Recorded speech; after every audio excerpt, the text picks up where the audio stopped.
ओम नमः शिवाय, श्री शिवाय नमस्तुभ्यम। अभी तक हमने रुद्र संहिता खंड 2 के 18 अध्याय देख चुके हैं। 18वें अध्याय में शिव सती का विवाह था और अब 19वां अध्याय है जिसमें ब्रह्मा जी और विष्णु जी द्वारा शिव की स्तुति करना बताया गया है। ब्रह्मा जी और विष्णु शिव से संवाद करते हैं। ब्रह्मा जी कहते हैं, नारद, कन्यादान करके दक्ष ने भगवान शिव को अनेक उपहार प्रदान किए। उन्होंने सभी ब्राह्मणों को भी दान दक्षिणा दी। तत्पश्चात भगवान विष्णु अपनी पत्नी लक्ष्मी जी सहित भगवान शिव के समक्ष हाथ जोड़कर खड़े हो उनकी आराधना करने लगे। वे बोले, हे दया सागर महादेव जी, आप संपूर्ण जगत के पिता हैं और देवी सती सबकी माता है।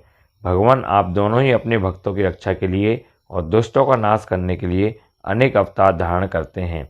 इस प्रकार उन्होंने शिव सती की बहुत स्तुति की। नारद, मैं उनके पास जाकर विधि के अनुसार फेरे कराने लगा।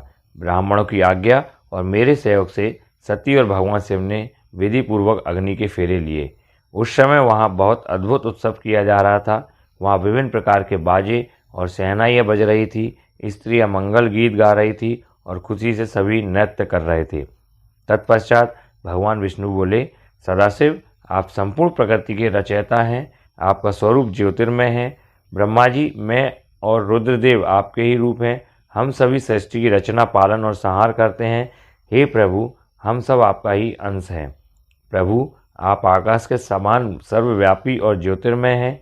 जिस प्रकार हाथ, कान, नाक, मुंह, सिर आदि शरीर के विभिन्न रूप हैं, उसी प्रकार हम सब भी आपके शरीर के ही अंग हैं। आप निर्गुण निराकार हैं। समस्त दिशाएं आपकी मंगल कथा कहती है। सभी देवी देवता और ऋषि मुनि आपके ही चरणों की वंदना करते हैं। आपकी महिमा का वर्णन करने में मैं असमर्थ हूँ। भगवान, यदि हम सबसे कुछ गलती हो गई हो तो कृपया कर उसे क्षमा करें और प्रसन्न हों। ब्रह्मा जी बोले, इस प्रकार श्रीहरि ने भगवान शिव की बहुत स्तुति की। उनकी स्तुति सुनकर भगवान शिव बहुत प्रसन्न हुए। विवाह की सभी रीतियों के पूर्ण होने पर हम सभी ने महादेव जी एवं देवी सती को बधाइयाँ दी तथा उनसे प्रार्थना की कि वे अपनी कृपा दृष्टि सदैव सभी पर बनाए रखें, वे जगत का कल्याण करें। तत्पश्चात भगवान शिव ने मुझसे कहा, हे ब्रह्मा, आपने मेरा वैवाहिक कार्य संपन्न कराया है, अतः आप ही मेरे आचार हैं।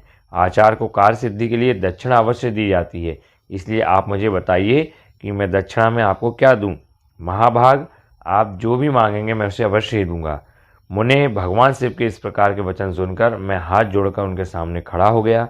मैंने उन्हें प्रणाम करके कहा, हे देवेश, यदि आप मुझे अपना आचार मानकर कोई वर देना चाहते हैं तो मैं आपसे यह वर मांगता हूँ कि आप सदा इसी रूप में इसी वेदी पर विराजमान रहकर अपने भक्तों को दर्शन दें।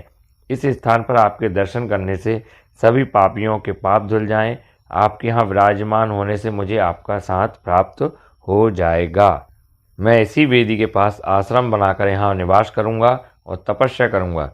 हे प्रभु, मेरी यही इच्छा है। चैत्र मास के शुक्ल पक्ष की त्रयोदशी को पूर्वा फाल्गुनी नक्षत्र में रविवार के दिन जो भी मनुष्य भक्ति भाव से आपका दर्शन करे उसके सभी पाप नष्ट हो जाएं, रोगी मनुष्य के सभी रोग दूर हो जाएं। इस दिन आपका दर्शन कर मनुष्य जिस इच्छा को आपके सामने व्यक्त करे उसे आप तुरंत पूरा करें। हे प्रभु, आप इस दिन सभी को मनोवांछित वर प्रदान करें। भगवान, यही वरदान मैं आपसे मांगता हूँ। मेरी यह बात सुनकर भगवान शिव बहुत प्रसन्न हुए। वे बोले, हे ब्रह्मा, मैं आपकी इच्छा अवश्य पूरी करूँगा। तुम्हारे वर के अनुसार मैं देवी सती सहित इस वेदी पर विराजमान रहूँगा। यह कहकर भगवान शिव देवी सती के साथ मूर्ति रूप में प्रकट होकर वेदी के मध्य भाग में विराजमान हो गए। इस प्रकार मेरी इच्छा को पूरा कर जगत के हित के लिए प्रभु शिव वेदी पर अंश रूप में विराजमान हुए। तो ये 19वां अध्याय था जिसमें ब्रह्मा विष्णु का संवाद बताया गया है शिव जी से। अब हम आगे 20वां अध्याय देखेंगे। ओम नमः शिवाय, श्री शिवाय नमस्तुभ्यम।